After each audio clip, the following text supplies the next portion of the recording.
শেখ হাসিনা পালিয়ে গেছে, শেখ হাসিনা নাই, শেখ হাসিনা চলে গেছে, শেখ হাসিনা পালায় না।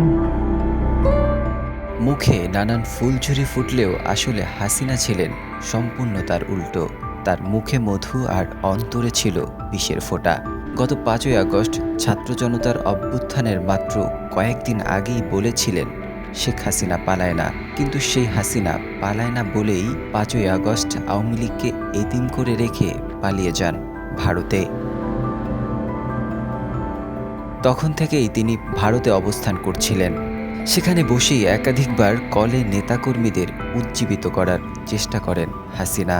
হাসিনার এক কলে শোনা যায় তিনি বলেন, আমি দেশের কাছাকাছি আছি, চট করেই দেশে ঢুকে পড়ব। অত দূরে না, আমি খুব কাছাকাছি আছি। জি আপা, আমি চট করে ঢুকে পড়তে পারি। এবার হাসিনা চট করেই ঢুকে পড়লেন ঠিকই, কিন্তু সেটা দেশে নয়, দুবাইতে। একাধিক সূত্র গণমাধ্যমকে হাসিনার দুবাই চলে যাওয়ার বিষয়টি নিশ্চিত করেছেন। বলা হচ্ছে খুবই গোপনে হাসিনা দুবাই পাড়ি জমান।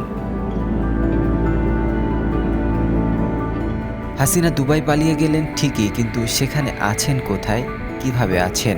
বিভিন্ন সূত্রের মাধ্যমে জানা যায় দুবাইতে হাসিনার ঘনিষ্ঠ শামীম ওসমানের বিলাসবহুল বাড়িতেই উঠেছেন তিনি। এখন থেকে সেখানেই অবস্থান করবেন তিনি। Desk report, news I.